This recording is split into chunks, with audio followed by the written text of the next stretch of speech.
त्यातलं तेल चांगलं कुठलं डॉक्टर? राईस ब्रॅन आहे मार्केटमध्ये हां. किंवा शेंगदाण्याचं आहे, ओके. ऑलिव्ह ऑइल आहे हो, की जे हो. आपण वापरतो गार्निशिंगसाठी किंवा हे.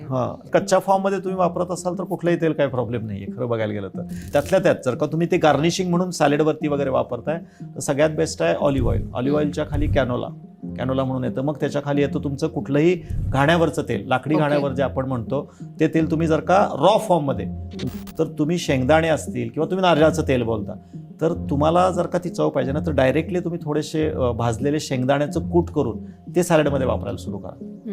तुम्ही ओलं खोबरं वापरायला सुरू करा रादर दॅन डायरेक्टली मी ते कुक करण्यापेक्षा. तर तुम्हाला एखादी गोष्ट एन्जॉय करायची आणि तरी पण तुम्हाला तुमचं फॅट आणि वाढवायचं नसेल तर तुम्ही एअर फ्रायचं जिथं जिथं शक्य आहे तिथं हे करा.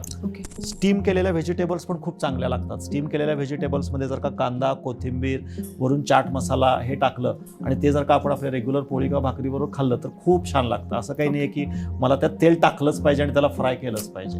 याच्यावरती त्याच्यातला जो क्रिस्पीनेस वाढतो तो आपल्याला थोडा लुभावणारा असतो. आपल्याला का या गोष्टी बऱ्या वाटतात कारण त्यात क्रिस्पीनेस येतो.